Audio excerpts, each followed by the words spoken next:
Convidamos ao palco para compor o terceiro painel do dia com o tema Inteligência Artificial, Segurança Digital e o Futuro das Políticas Públicas de Educação, a jornalista Laís Semes, da Associação Nova Escola, para a mediação do painel. Representando o excelentíssimo secretário de Educação do Estado de São Paulo, Sr. Rocieli Soares da Silva, convido a professora Liliane Pereira da Silva Costa, diretora do Centro de Estudos de Tecnologia Educacional da Secretaria da Educação do Estado de São Paulo. A Corporate Citizenship Manager da IBM, Juliana Nobre. A gerente do CERT.br, do NIC.br, Christine Hoppers. E a professora da Rede Municipal de Ensino de São Paulo e colunista de Tecnologia da Nova Escola, Débora Garófalo.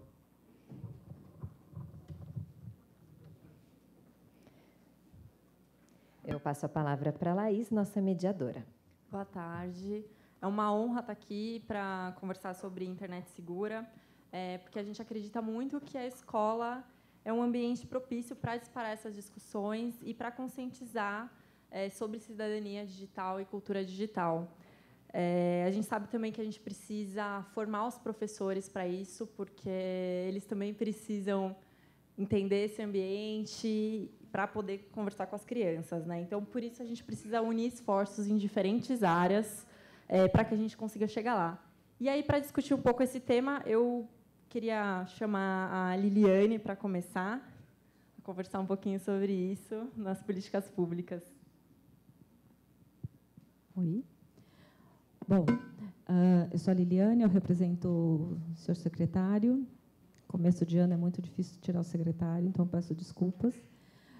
Eu sou professora da rede e, atualmente, eu estou no Centro de Estudos e Tecnologias Educacionais, como diretora do centro. Então, eu vou falar um pouquinho o que a Secretaria tem feito voltada para a formação dos professores e para chegar nos alunos e como a base vai apoiar o trabalho que já vem sendo feito. Então, ao longo de alguns anos, a Secretaria a gente tem 5 coordenadorias e uma escola de formação de professores. Tem alguns cursos alguns encontros presenciais e muitos cursos à distância. E um curso que fez bastante sucesso, foi bastante longo, bem duradouro na escola de formação, foi o curso Internet Segura. Depois ele virou um módulo obrigatório de todos os cursos oferecidos pela Secretaria.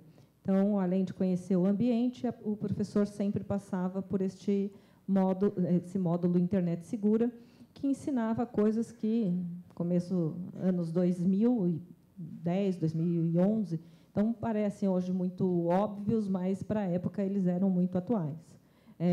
Desde como fazer um e-mail e criar uma senha com segurança, fazer o logout, que muitas vezes, acho que até hoje a gente deixa... Muitas vezes o Gmail, o Yahoo, a gente deixa aberto, a gente não sai do e-mail, você só fecha e deixa lá aberto, qualquer um pode acessar a sua conta. Então, algumas dicas simples de como navegar com segurança, como encontrar sites seguros, oferecer sites seguros para os alunos navegarem. Então, foi o primeiro contato com os professores, quando a tecnologia realmente vira uma realidade. A gente tem um programa que é o Acesso Escola, que são salas como se fossem salas de informática em todas as escolas, praticamente. Então, o aluno passa a ter mais acesso às tecnologias, à internet, e o professor também. E, para isso, precisaria de uma formação que fizesse com que as pessoas usassem a internet, principalmente, com mais segurança. Depois disso, recentemente, tem alguma parceria com a SaferNet e Google. A gente ofereceu um outro curso, que a primeira turma foi o ano passado, com cerca de 6.500 professores. 5.000 concluíram o curso. Esses cursos eles são oferecidos várias vezes, até que a gente percebe que não tem mais interesse ou que ele precisa ser remodulado, porque a tecnologia que está sendo tratada não é mais a mesma. Então, a gente começou a tratar de um uso consciente e ético da internet, diferente do curso anterior, que ele era mais o Web 1.0. Então, a gente sabe que hoje a tecnologia ela vai avançando, e ela vai avançando na escola, e os alunos e professores eles são usuários constantes de tecnologia. Mas, muitas vezes, a gente não sabe como faz esse uso dentro da sala de aula. E aí, esse curso que a gente lançou o ano passado, que foi oferecido via Escola de Formação, foi muito importante para dar uma nova luz para os professores deste uso mais consciente, crítico, ético, colaborativo e solidário dentro do ambiente web. Então, possivelmente, a gente vai oferecer esse curso novamente esse ano. Além disso, agora, no final do ano, a gente entregou o currículo paulista. E, principalmente na disciplina de língua portuguesa, a cultura digital está bem marcada em todos os anos, todas as séries. Então, desde os pequenos até o 9º ano, e isso vai acontecer mais fortemente ainda na BNCC do ensino médio, a cultura digital vai ser muito presente. E aí algumas questões que a gente discute, como ética, como colaboração, ela passa a ser conteúdo de sala de aula integrada ao currículo. Então, não é mais para a gente pensar fora do currículo como é que eu uso a tecnologia. Então, ela está bem integrada agora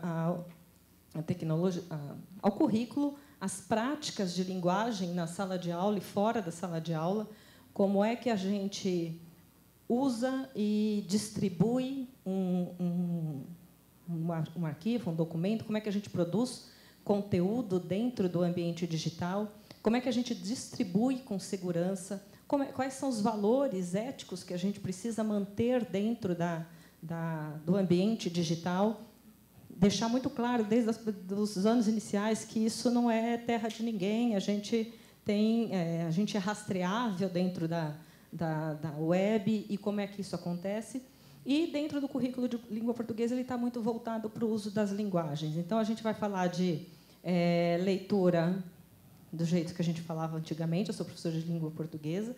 A gente vai falar de leitura, vai falar de escrita, do verbal, não verbal, e vai falar também do código das multissemioses que existem na internet e de outras leituras que são possíveis dentro da internet e de outras produções escritas que são possíveis dentro dessa internet.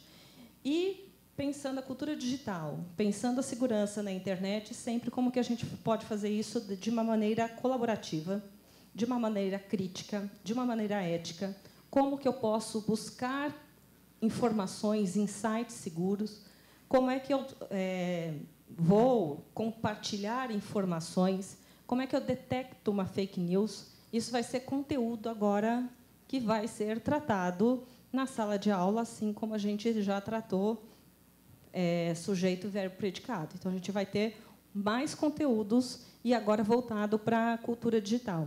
Acredito que, com isso, chegue muito mais fácil ao aluno, que é um usuário frequente, é um produtor frequente de conteúdos na internet, mas nem sempre ele tem a consciência ética e crítica, e talvez ele seja colaborativo, mas ele talvez não tenha uma consciência ética e crítica dentro desse ambiente. O que a gente pode fazer, o que a gente não pode fazer, como é que a gente aborda o bullying, por exemplo, que é uma questão frequente, seja nas escolas públicas ou particulares, como é que as pessoas são agredidas dentro da web. Então, crianças e jovens sofrem muito bullying no ambiente virtual. Como é que a gente se defende disso? Como é que a gente pede ajuda? E como é que a gente não pratica? Então, eu acho que o currículo paulista ele vai potencializar um uso mais crítico e consciente por parte dos professores, porque isso vai virar conteúdo, e por parte dos alunos, que vão precisar refletir sobre o uso da internet, que não é uma internet para brincar, que não é só para se comunicar com um amigo, não é só para jogar. É possível produzir conteúdo, é possível produzir informação, e o quanto a gente é responsável pelo que a gente produz na internet, o quanto a gente é responsável pelo que a gente distribui, seja no WhatsApp ou no Facebook, quais são as responsabilidades de cada um quando a gente está em um ambiente que parece que ninguém vai nos encontrar. mas a gente tem como rastrear. Então, a gente tem, por exemplo, dentro da sala do acesso, algumas medidas de segurança, até pensando em sites que eles podem ou não acessar por medida de segurança, principalmente porque a gente trabalha sempre com crianças e adolescentes que são menores. Então, a gente pensa, além da segurança física, que eles não naveguem, a gente pensa também hoje como é que a gente contribui com um currículo que esteja mais articulado com a cultura digital, fazendo com que os alunos sejam, de fato, protagonistas dos seus futuros na sua vida, seja dentro ou fora da internet. Porque o que vai acontecer dentro da internet também vai afetar a vida pessoal de cada um deles. O bullying é um exemplo claro de quanto o que acontece dentro da rede afeta a vida pessoal, particular, de cada um deles e os traumas que isso pode causar para uma vida inteira. Então, acho que uma política pública muito organizada, muito pensada, ela tem que passar por um currículo que já pensa a tecnologia dentro dos seus princípios. Muito obrigada, Liliane.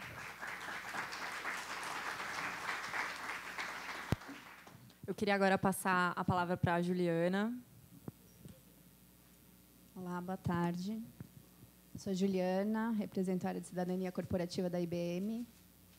E, bem, foi bastante interessante escutar falar da professora, e ela encerrou falando sobre a importância de incluir tecnologia no currículo dos alunos aqui da rede pública do Estado de São Paulo. E quanto mais a gente aprende sobre tecnologia, mais a gente entende que ela muda cada vez mais rápido. E o nosso trabalho aqui é realmente estar pronto para poder acompanhar toda essa evolução que a tecnologia traz. E hoje a gente vem escutando falar sobre a 4ª Revolução Industrial, e isso vem impactando a sociedade de uma forma muito profunda, né? Toda tecnologia nova, as tecnologias digitais, elas trazem um ciclo novo de mudança na sociedade, e a inteligência artificial vem trazendo esse mesmo comportamento, né? Pedindo essa nova transformação da gente. E o processo pelo qual estamos passando, ele não é nada diferente do que foi a internet alguns anos atrás, né? Então, começou sendo exposto para poucos, muito conectado à área profissional, à área acadêmica, né? Ali um ambiente de estudo, até que hoje ela é acessível a todos, não a quase todos, mas ela precisa ser inserida, né, e apresentada para que ela seja trabalhada da melhor forma por todos. E esse é o caminho que a inteligência artificial vai seguir nos próximos anos, só que numa velocidade muito mais rápida, né? Que eu acho que é o que essa nova era digital traz para a gente, a velocidade com a qual a gente tem que trabalhar frente a essas novas tecnologias. E o caminho para a gente seguir, eu acho que não tem outro, né? Que é conhecer, estar perto, entender, para poder criticar, conhecer os desafios, mas também abraçar as oportunidades, né? Acho que esse olhar duplo pelo que essa nova tecnologia traz para a gente e como que a gente trabalha os desafios, ela tem que estar presente em qualquer nova tecnologia que seja apresentada para nós. E a IBM ela fez um trabalho há mais ou menos um ano com um grupo de professores, justamente para refletir sobre isso, né? Quais são as possibilidades da inteligência artificial na educação? Então, a gente incluiu professores da rede municipal, da rede pública e também alguns coordenadores de escolas privadas para, de uma forma colaborativa, pensar sobre isso, né? E esse grupo, né, através de uma sessão de design thinking, que já é uma metodologia diferente, né, uma nova forma de pensar, bastante conectada ao mundo atual, eles trouxeram uma série de oportunidades e desafios, e alguns deles, que eu estou trazendo aqui para vocês, entre as oportunidades, os destaques foram a questão da possibilidade de personalização de ensino, né, entendendo que a aprendizagem poderia ser para cada um a partir de um uso aplicado desse tipo de tecnologia. A questão de facilitar um trabalho interdisciplinar foi visto pelos professores como algo que amplia, impulsiona uma visão criativa, né? Novas ideias podem surgir a partir de um olhar mais interdisciplinar, de um projeto, de um trabalho, coisas nunca antes pensadas, né? Muitas vezes. E também a questão de ampliação do conhecimento, né? Eu acho que quando a gente fala que sistemas computacionais eles conseguem emular capacidades cognitivas humanas para poder resolver problemas, como nós, seres humanos, podemos entender isso como uma extensão do nosso conhecimento e a gente poder se beneficiar disso, né? Acho que existem alguns casos já aplicados em relação a médicos, advogados, algumas profissões que mostram que um advogado não conseguiria ler toda a jurisprudência de um caso no mundo se não fosse através de um auxílio de uma máquina. Lembrando que toda tomada de decisão é feita por um ser humano. A máquina ela simplesmente te auxilia trazendo uma informação mais organizada para que essa decisão possa ser tomada. Dentre os desafios, acho que o primeiro deles, que apareceu de uma forma muito forte entre os professores, foi a questão da privacidade, né? E acho que, como sociedade, estamos avançando aos poucos, né? A nova lei de proteção de dados já é um passo aqui para o Brasil. Lá na Europa também já existe ali um conjunto de leis que trabalham essa questão dos dados pessoais. Então, quando a gente fala em inteligência artificial, sim, a gente precisa pensar na questão de privacidade, que dado eu estou cedendo para aquele aplicativo e questionar mesmo, será que um aplicativo de fotos precisa de todas as minhas informações mesmo? Né? Então, esse olhar crítico em relação àquilo que é te oferecido faz parte de uma educação e também acho que cabe bastante aí dentro dessa discussão que está acontecendo junto à formação de professores e também de alunos. Por outro lado, dentre os desafios, existe ali uma preocupação em relação à questão da ampliação do gap de skills, né? Que a gente chama essa divisão entre o conhecimento daqueles que têm e daqueles que não têm. E, realmente, a gente fala que todas as profissões vão ser impactadas pela tecnologia e pela inteligência artificial. Eu não acredito que todo mundo virará programador, mas todo mundo vai trabalhar de uma certa forma. E precisa saber conversar com ele, entender quais são as possibilidades. E essa relação ela vai ser muito genuína, né? Então, existe o caso, por exemplo, do Uber e dos táxis, né? Como que uma profissão como a de taxista precisou se reinventar e se beneficiou dos aplicativos, né? Enquanto uma outra nova profissão surgiu 100% conectada à tecnologia. Então, esse é mais um exemplo. E trabalhar junto com as escolas, para que a gente trabalhe essa questão dos novos skills necessários nessa sociedade profundamente impactada pela tecnologia, é essencial para a gente poder realmente evitar e não deixar nenhum jovem para trás, né? E realmente seguir produzindo e seguir acompanhando as tendências desse mundo. E teve mais um ponto levantado pelos professores, que era justamente a questão de como os professores podem ter acesso sobre isso, né? A gente não pode exigir que isso chegue ali na ponta da escola sem que o professor também possa passar por esse processo e também possa refletir sobre o impacto na profissão dele quanto ao uso da tecnologia, né? Quanto ao uso do celular em sala de aula, ou quando um questionamento vindo a partir de uma busca. Então, como todo esse trabalho acontece? Falo que a gente, como sociedade, estamos em transformação e é importante olhar para as bases que estão sendo construídas. E todos os atores da sociedade, seja público ou privado, a sociedade civil, têm a obrigação, sim, de se posicionar e entender quais são as bases que nós queremos, porque, no fundo, a tecnologia ela reflete aquilo que acontece no analógico, né? Então, a questão de pensar os princípios, pensar o propósito do uso desse tipo de tecnologia e reforçar a necessidade de uma atuação ética, transparente, pautada, sim, em princípios comuns, que são direitos, né, reais, nada tecnológicos, acho que é bastante importante. Bom, obrigada. Obrigada.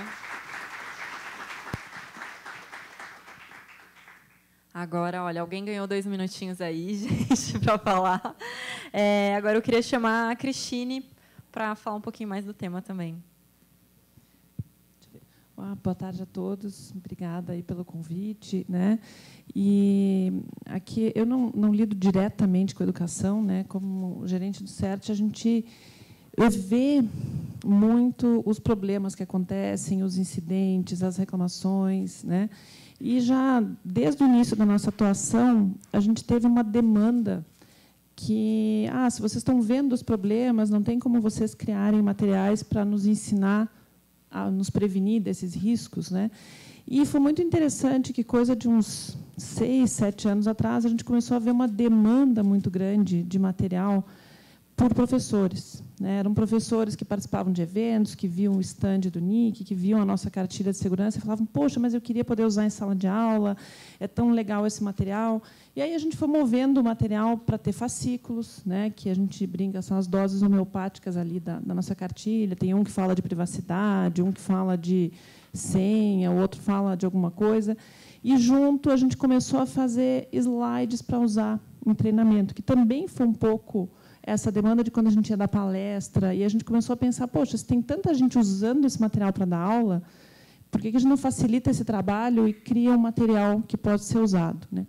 E aí, com isso, começou a vir uma demanda que, no início, era de pessoal mais adulto, e começou a virar uma demanda de professores de ensino fundamental mesmo, criança. Porque começou o quê? A criança chega com o celular, ela fala alguma coisa, toda essa discussão que a gente estava tendo ali, né? Isso está no mundo das crianças. Só que, ao mesmo tempo, a gente falou: olha, mas já tem material para criança, vamos olhar o que tem por aí. Mas, realmente, acho que era um foco muito grande em bullying, em ética, e eu acho que isso tem que ter. Mas a gente tem um outro lado, que é e o enfoque nos outros riscos que tem na internet. E o malware que aquela criança vai pegar, e o celular dela, que ela pode instalar uma coisa que vai fazer o celular começar a filmar ela toda hora, vai começar a gravar e mandar para fora. A gente também lembrar que as crianças, elas, no fundo, são o consultor de TI das casas dos pais, né? E aí eu até quero voltar um pouco, né? No fim da apresentação do Alexandre, na abertura, ele comentou que ele queria discutir um pouquinho mais, né? Aquele dado que, para mim, desde a primeira pesquisa TIC Kids veio à tona, como os pais acham que os filhos estão seguros na internet, né? E na primeira pesquisa ainda era assim completamente o oposto. Você tinha 70% das crianças dizendo que tem riscos na internet, e 70% dos pais achando que estava tudo bem. E aí você fica pensando, eu falei: tá, mas não necessariamente as crianças também vão saber se proteger, né? Porque você tem muita coisa que é só a gente, como adulto, que tem que passar para eles, né? E aí eu venho para o ponto, que eu acho que um pouco que você comentou, o pensamento crítico, né? E é um pouco preocupante, eu vejo assim, a gente chegar num ponto hoje na sociedade em que a gente teve que terceirizar o pensamento crítico para outros, né? No momento que você tem que ter uma agência para ver se é fake news ou não, isso significa, então, que eu não posso mais, eu não tenho, né? Eu estou com uma população, então, que não tem pensamento crítico, ela não tem como ela avaliar aquilo, né? E aí a gente volta para o que eu sempre vejo, que é o desafio da educação em si, né? Quer dizer, como é que a gente não dá uma receita, mas como é que a gente pega essas crianças e adultos até, né? Eu vejo muito assim, todo mundo fala: mas tem muita gente adulta e com curso superior que passa fake news. E, claro, são casos anedóticos, não é uma pesquisa que dê para extrapolar para a população, mas, quando a gente conversa muito com essas pessoas, elas encaram uma empresa de redes sociais como elas encaram um meio jornalístico, né? Elas assumem que tem uma curadoria, que tem alguma coisa. Então, eu acho que a gente está num ponto mesmo em que a gente precisa ter diferentes níveis de educação ou de conscientização para públicos diferentes, né? O público que assume que é aquele público que deu no jornal, a gente ouve deles: não, mas deu no Facebook, né? A gente fala: não, mas olha só, né? O Facebook é uma outra dinâmica. Ao mesmo tempo que você tem crianças que já não querem mais ver TV porque ela não tem paciência para o comercial e ela quer poder, né, ir direto na informação. Então, eu acho que a gente está num momento realmente de pensar onde que a gente insere tudo isso, né?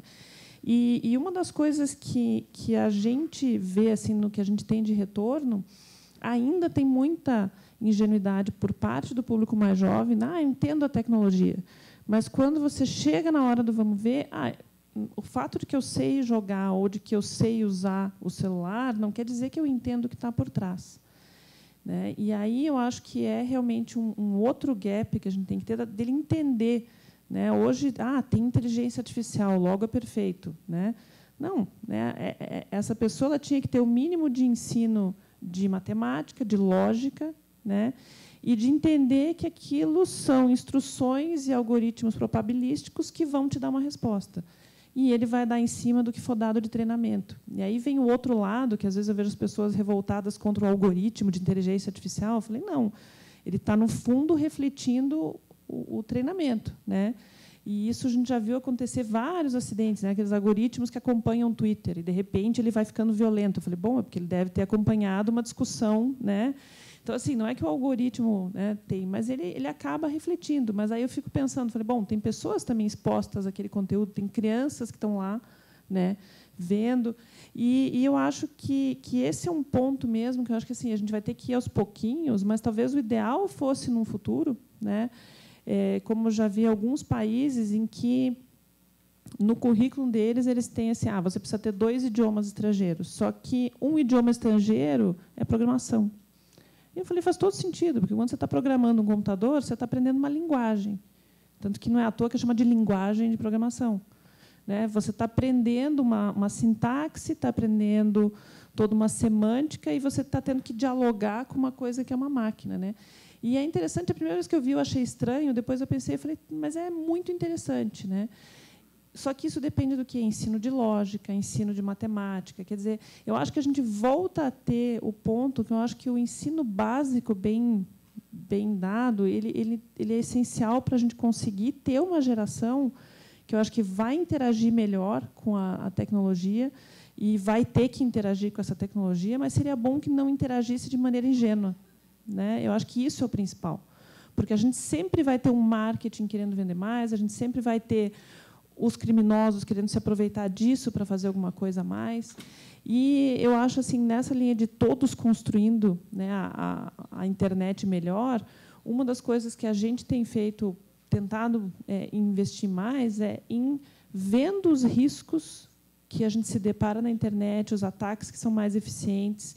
E a maioria desses ataques, eles são o bom e velho 171, só que mais difícil de uma pessoa detectar, porque ele é muito parecido com a mensagem legítima, ele é muito parecido com alguma coisa, ele usa vulnerabilidades dos sistemas para conseguir entrar, né, no seu celular. Então, a gente tem que pensar que ele é um ataque mais refinado, mas, do outro lado, é uma pessoa que está lá querendo te roubar, ou querendo te extorquir, ou querendo te chantagear. Ou, às vezes, como já aconteceu, é alguém que tem um trabalho para entregar na escola e que pegou um ransomware no computador e cifrou tudo, e agora, o que eu faço? Né? Então, acho que esses são desafios que a gente precisa ter, e precisa mesmo, né, para as crianças, aculturar ela com esses nomes. Porque, quando o programa antivírus for lá dar, né, o BIP dizendo que tem um vírus, um ransomware, para ela saber preciso chamar alguém aqui, isso é ruim. Né?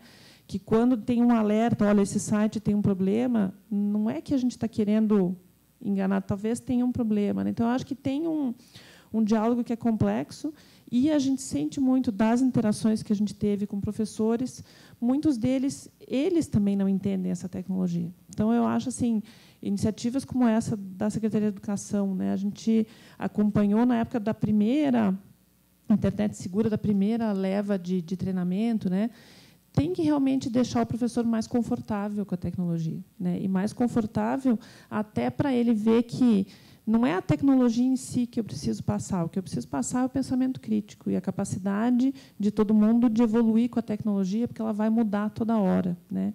Então, eu acho que a gente tem algo muito complexo, porque tem todas essas áreas, cada um vai fazer um pouquinho, mas a gente precisa dialogar mais. Por exemplo, a gente tem tentado deixar esse material todo disponível, Creative Commons, tal, mas, realmente, tem o desafio de como chegar nas escolas municipais e nas particulares e nos estados que não têm ainda. Né? Como é que a gente faz para essa informação, mas ter algo que vai deixar fácil para que alguém ou outro possa passar a mensagem. Né? Eu vejo isso, só que eu acho que a gente pensar realmente onde a gente quer chegar daqui a 15, 20 anos. Né? Seria interessante se todo mundo na escola saísse mais versado em tecnologia, né? Mesmo que não vá mexer com tecnologia, mas, pelo menos, vai ser bem crítico ao aceitar uma mensagem e um produto. Era só isso que eu queria comentar. Obrigada. Muito obrigada, Cristine. Agora a palavra com a professora Débora.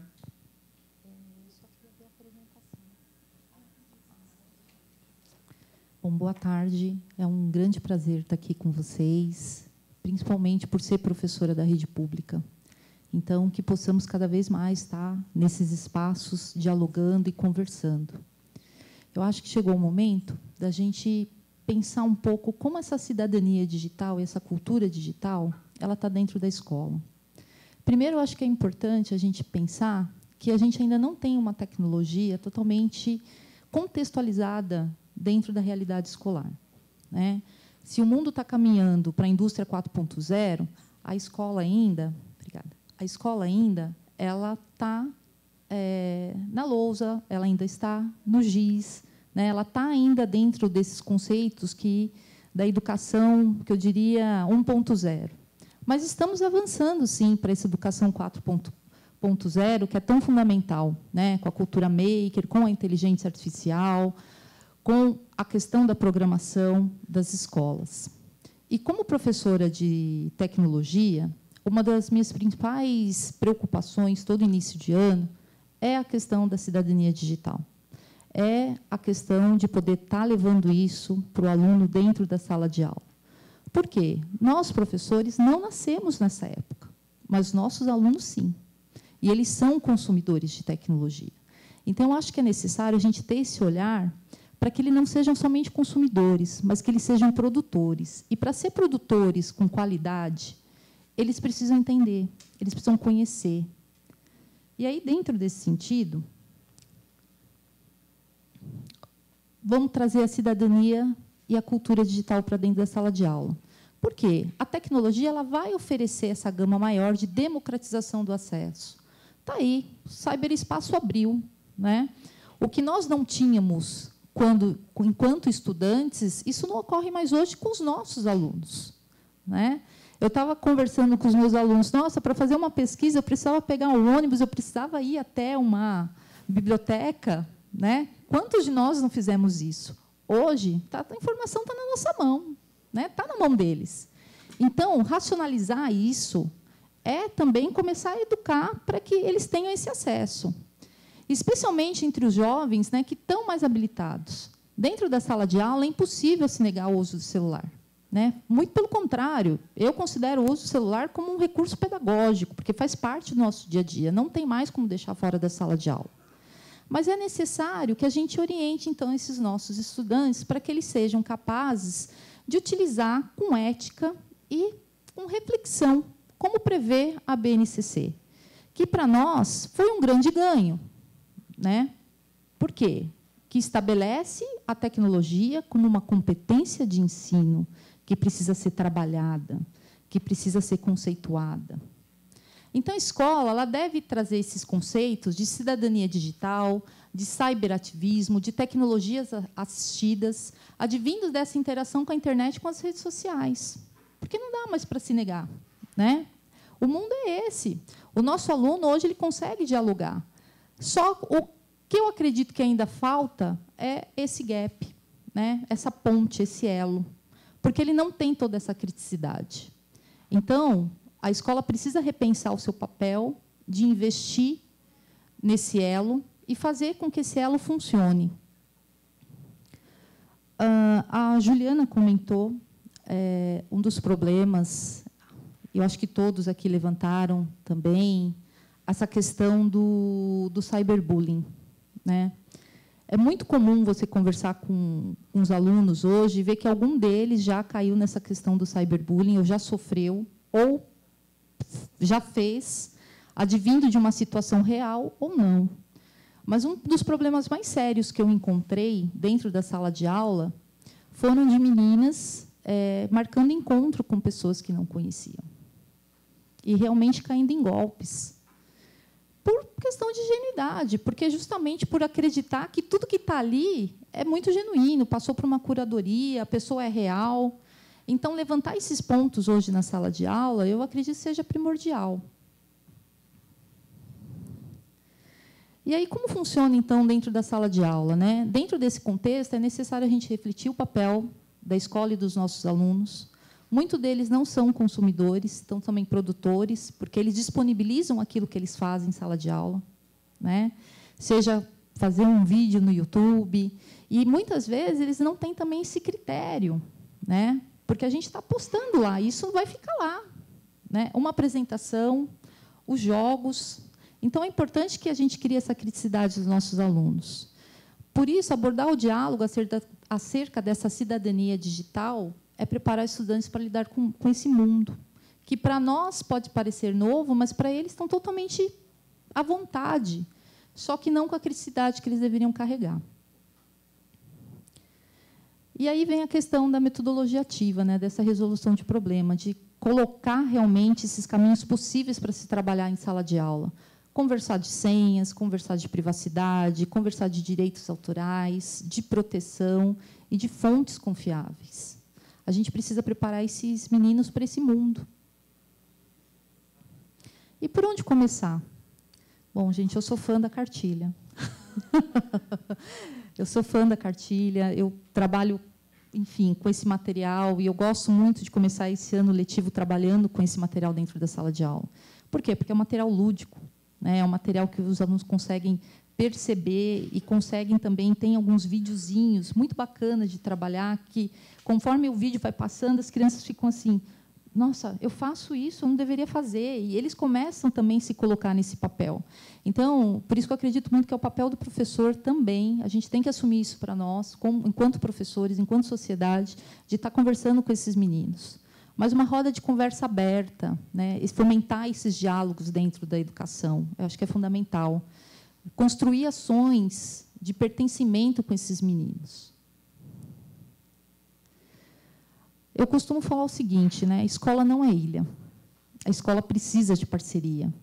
Por isso, eu estou muito feliz, como professora de rede pública, hoje, estar aqui, podendo ter a oportunidade de conversar um pouquinho com vocês, também podendo ter a oportunidade de falar um pouco sobre o trabalho que eu desenvolvo. Essa imagem é uma imagem que eu levei o Ministério Público para dentro da escola para conversar sobre esses assuntos, principalmente o núcleo da mulher. Por quê? Porque eu tive muitos casos de meninas sendo assediadas e a questão do cyberbullying. Então, aqui está a doutora Ana Paula, ela é promotora pública, né, do Centro da Mulher, do NUDEM, para justamente poder conversar. E foi excelente, porque ela trouxe vários exemplos que eu, enquanto professora, eu nunca tinha vivenciado. Mas ela, com o know-how dela, ela pôde dar um mundo para esses meninos.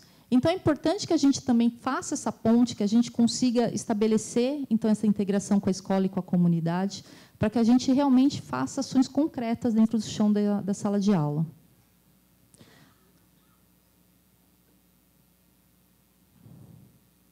Qual o resultado de todo esse trabalho que eu costumo fazer? E é um trabalho diário. É um trabalho que ele não tem, ele começa todo ano letivo, mas ele não vai se findar com o final do ano letivo, porque é importante a gente estar reforçando isso. É como educar um filho, né? A gente está sempre tendo que reforçar essas ações com essas crianças. Mas os jovens reconheceram a importância em se falar sobre o assunto. E, durante essas atividades, tomaram consciência de que discriminar a diversidade dos povos, de pessoas, é uma atitude errônea. Foi o primeiro passo para olhar crítico sobre suas atitudes cotidianas, com vivências significativas, que promoveram a aprendizagem e permitiram mudanças na comunidade escolar. E a relação disso com a BNCC, né? A BNCC ela traz as habilidades e competências de forma discursivas. Essa função da linguagem, eu também sou professora de língua portuguesa, e eu não me imagino trabalhando a língua portuguesa se não for exercitar ela no seu uso e função social. Eu acho que é fundamental. Então, também a gente precisa conversar um pouco sobre isso. Essa mobilização, né, essa sensibilização, e, principalmente, rever essas posturas de uso reflexivo. E aí eu gostaria de terminar falando o seguinte, que eu acho que a cidadania ela deve ser entendida como uma função de cumprir o nosso papel como cidadão, agora também no mundo digital. Obrigada. Obrigada.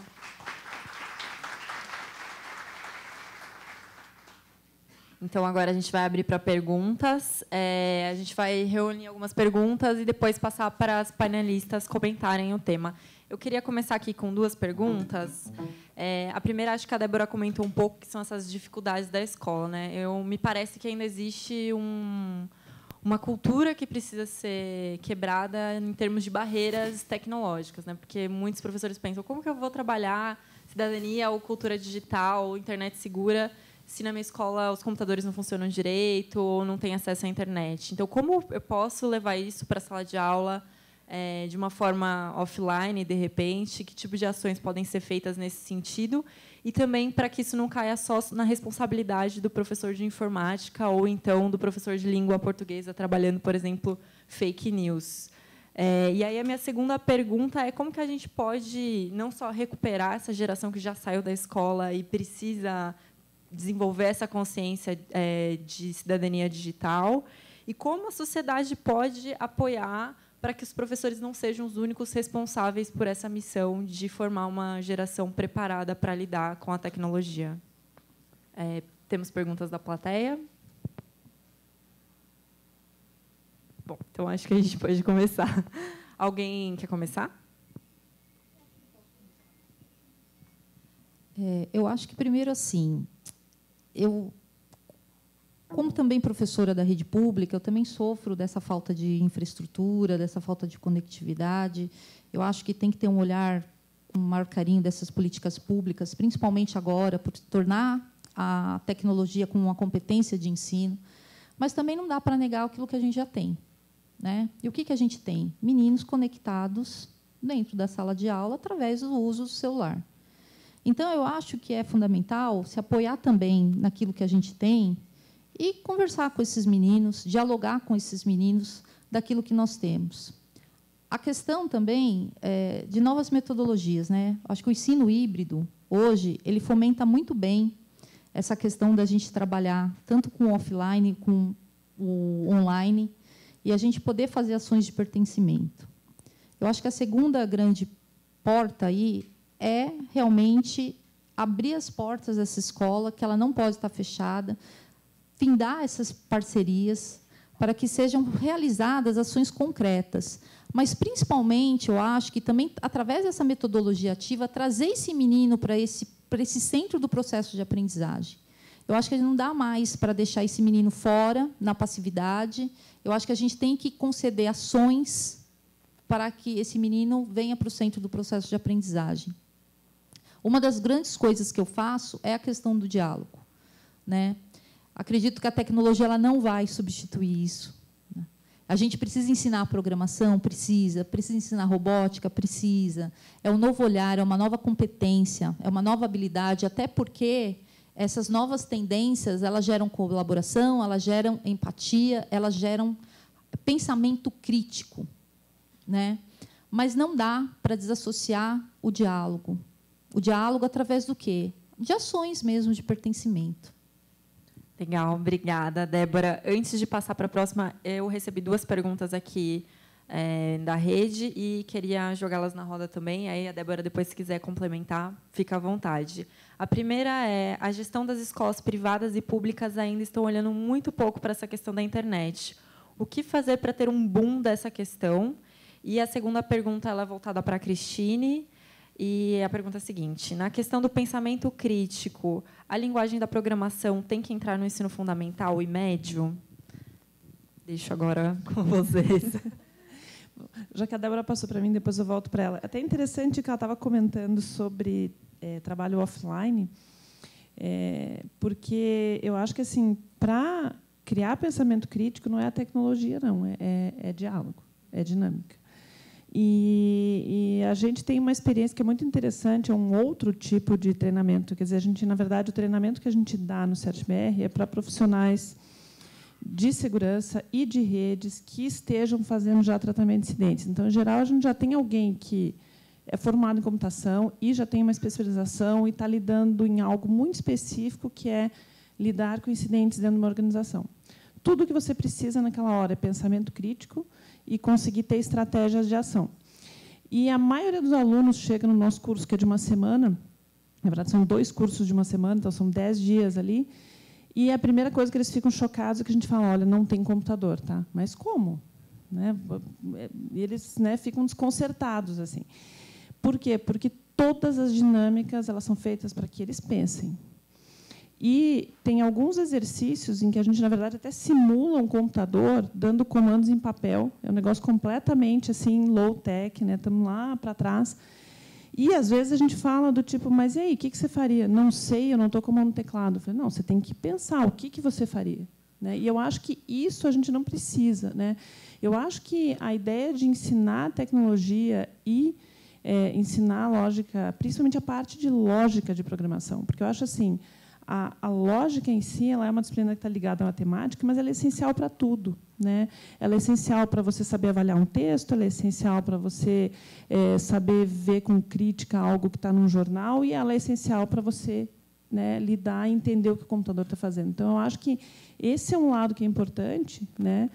E geralmente você não pensa em ter isso tão cedo, mas a lógica ela é lúdica mesmo. É a criança brincando com coisinhas, é vendo que uma coisa implica na outra, é ela discutindo com o coleguinha. E eu acho que isso é muito importante. Mas aí a gente sempre pensar em caminhar tudo junto. Mas eu acho que pensamento crítico ele vem de você parar, de você observar e, principalmente, ter diálogo. Né? Então, eu acho assim, todos esses exercícios que a gente faz nesse treinamento, é interessante que o pessoal chega chocado e, na sessão final, a maioria fala, nossa, a gente foi ótimo, a gente para pensar, a gente reflete sobre o que a gente está fazendo e discute, e todos eles falam, nossa, ver essas visões diferentes foi o que fez algo mais rico. Então, eu acho assim, realmente ter o lado que é low-tech. Eu acho que é importante, e eu acho que tem um ponto, né, e principalmente quando eu falo em programação, eu não acho que a escola devesse dizer do tipo, vai sair agora e o menino já vai sair programando um app. Não.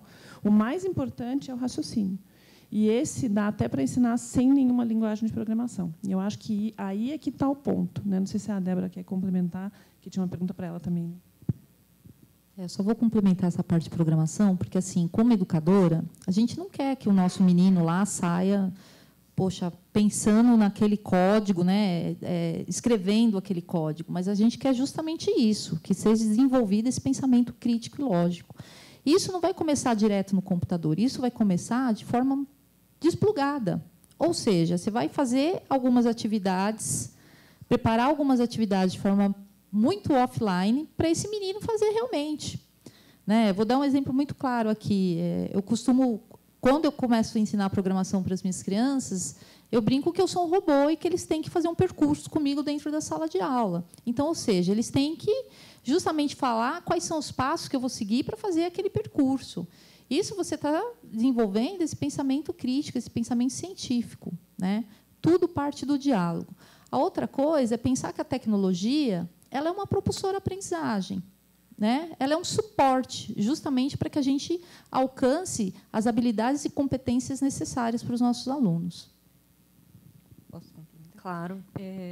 Na secretaria, a gente está trabalhando num grande plano, um projeto a curto, médio e longo prazo de uma política de tecnologia e inovação. E, nessa política, lógico, tem infraestrutura, porque não adianta a gente falar de tecnologia e não ter computador, não ter internet. Então, a gente está pensando numa política articulada que vai levar para a escola infraestrutura, formação, conteúdo e uma visão do que é a tecnologia. Cada escola precisa pensar, olhar para ela e qual é a importância da tecnologia dentro desta unidade escolar. Como é que eu posso usar a tecnologia? E aí a gente pode entender que tecnologia é tudo.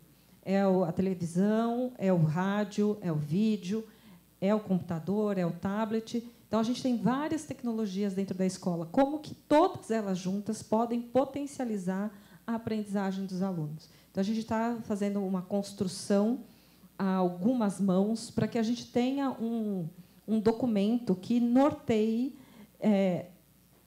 a gestão e as próximas pessoas que vão chegando, porque a gente vai mudando, vai saindo de um lugar para o outro, mas é o que norteia a gestão do uso de tecnologia educacional numa rede. Como é que a gente precisa produzir de conteúdo para que as aprendizagens sejam asseguradas, porque ele vai programar dentro da aula de língua portuguesa para aprender o quê?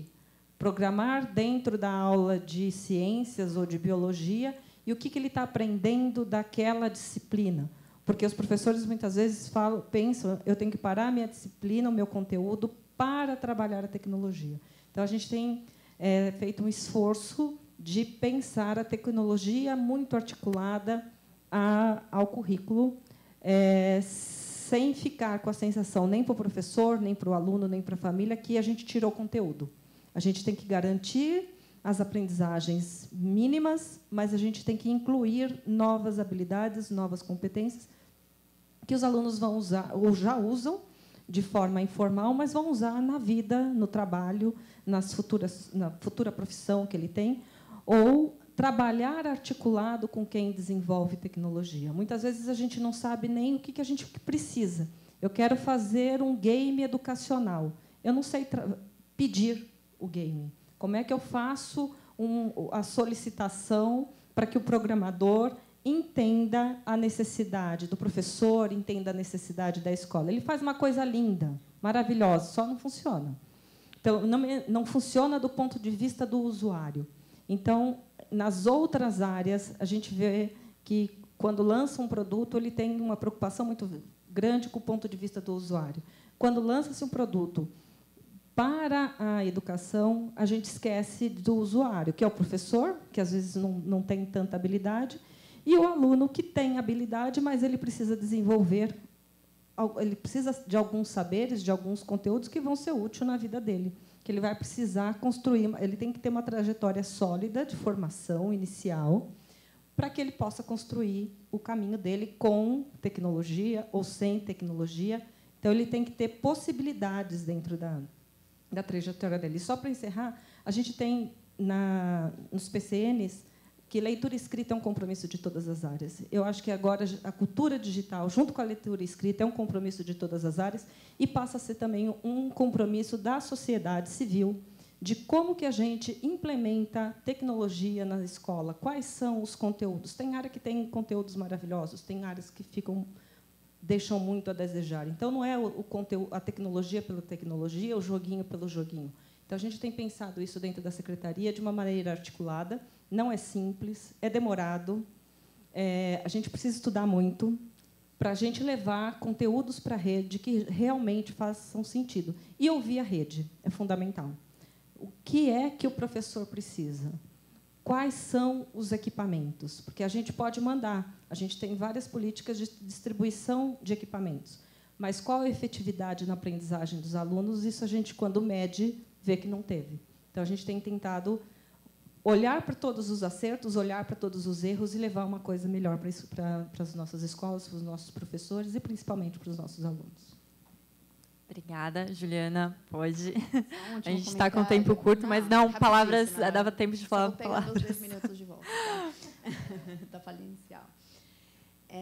Acho que ficou muito claro na fala de todo mundo que a nova habilidade é o aprender a aprender, né? Eu acho que essa habilidade ela pode ser ensinada desde da primeira infância até a maturidade, né?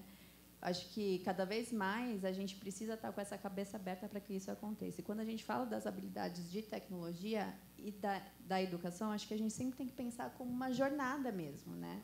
Que ela vai acontecendo aos poucos e respeitar o momento de cada uma das fases, a primeira infância, o ensino fundamental e o ensino médio, até o ensino superior. E essa educação ela vai ser contínua ao longo da vida de uma pessoa, sejam pelos cursos formais ou até pelos informais, que hoje vem ganhando, né, acho que um campo aí muito grande, também principalmente após completar a educação básica e o ensino superior. E acho que esse olhar para entender o perfil de cada uma dessas faixas etárias e entender que, por exemplo, o ensino médio ele pode sim ter uma carga um pouco mais pesada de tecnologia, porque a primeira infância realmente não precisa, mas esse olhar da resolução dos problemas, ele já pode ser trabalhado, o olhar crítico, a jornada inteira.